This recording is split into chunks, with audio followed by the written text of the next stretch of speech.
Barcelona face Alaves. And Ronald Koeman, after 15 points from 10 matches, 2 losses already in the Champions League, 9th in La Liga, he is gone. Sergi Barjuan will be the interim manager. He's a Barcelona B coach. He will be in charge of this game Saturday Eastern, 3 p.m. Xavi Hernandez is on his way. Joan Laporta says, I couldn't keep Lionel Messi for you, but I'm giving you Xavi, who should be presented very soon after the weekend. Let's begin with you, Jimmy Conrad. What do you make of this? Xavi on his way, but most importantly, I guess, Koeman gone and Barcelona's situation, pretty alarming. Yes, pretty alarming. This whole thing's a bit of a dumpster fire, but the prodigal son, or one of the prodigal sons, returns. I just want it. When I say Xavi, I think Iniesta, right? Peanut butter, I think jelly. Like, these two things have to happen, and I hope that he can coax Iniesta to come back and be on the coaching staff in some capacity. That's my big hope and dream. What I did hear, though, is that Xavi was already pushing Laporta like, hey, we need a defender. Like, our defense is kind of crap. Yeah, thanks, Captain Obvious. It is crap. So, listen, I would say... What's Puyol doing these days? Well, might as well. Couldn't get any worse. But he's like, we want to go get Jules Koundé.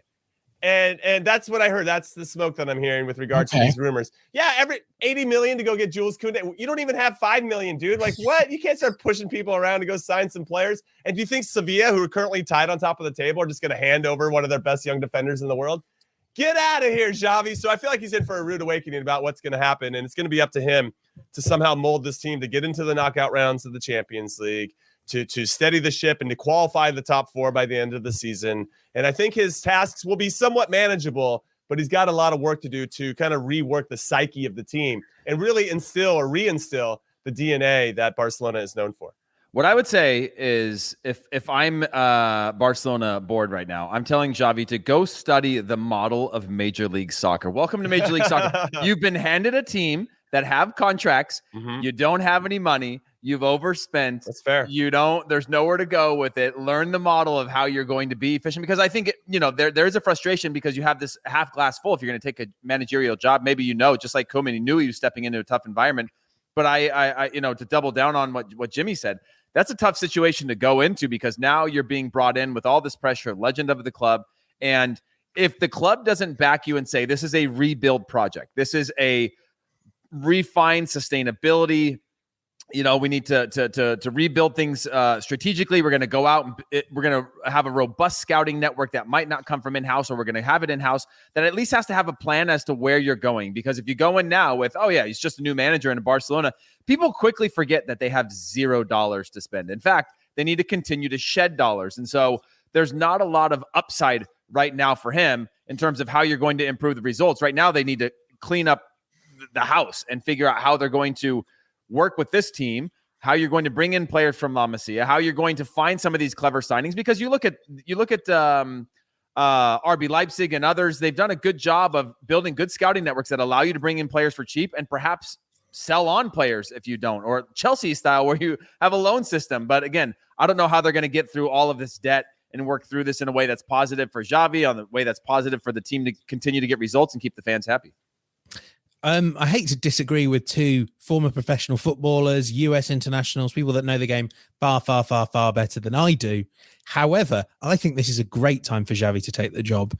Reasons being, one, for the first time, since Lionel Messi made his debut, you're not crippled by the weight of expectations that come with having the greatest player in the world, the greatest player that's ever played the game. Two, actually, this team's not as bad as the points total looks. I mean, I've just been looking at the numbers here. Highest expected goals in La Liga is coming from Barcelona. They're attacking all right. They're not quite putting the ball in the net yet. There are some good things there. There are some good players in the squad. And yes, it's not title or bust. It's not Champions League semi-finals or bust. You've come in with expectations way, way down. You will have time as well because you're Xavi. No one's sacking Xavi straight away. I think as a gig, it is not too shabby. That's horrible.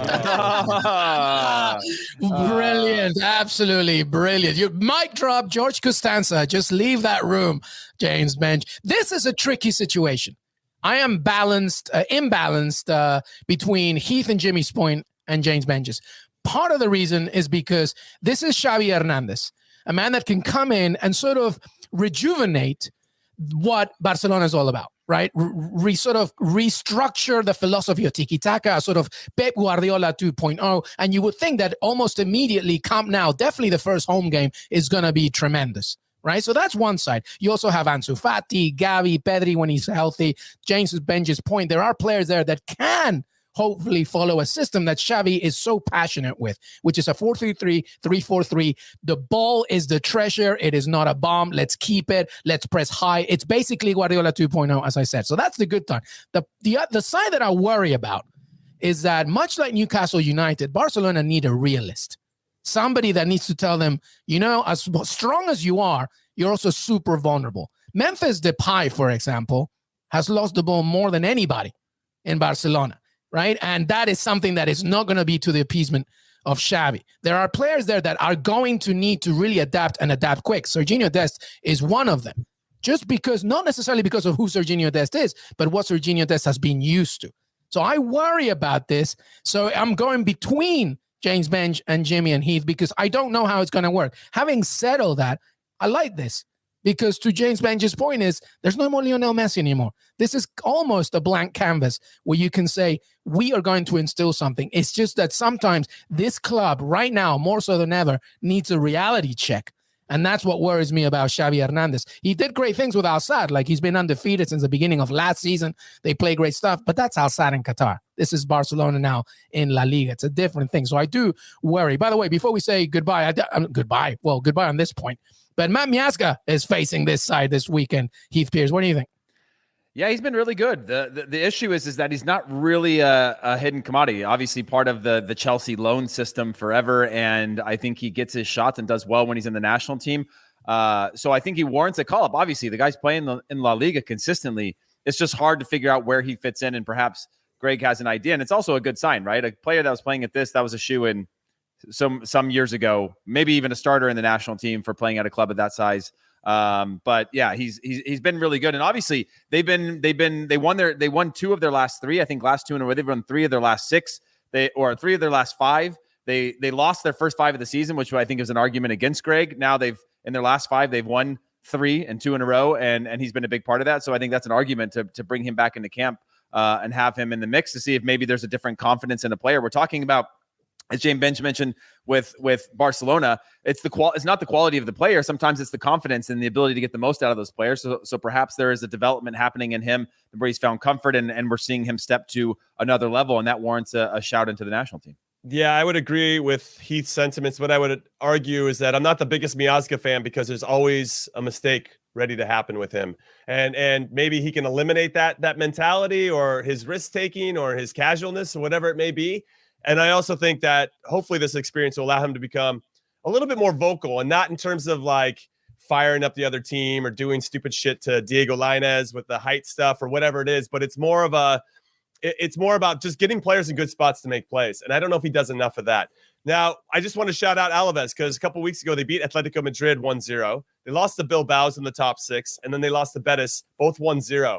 You're coming in with a team that actually are pretty good and know who they are and what they're about. And then they beat Cadiz, and then they beat Elche.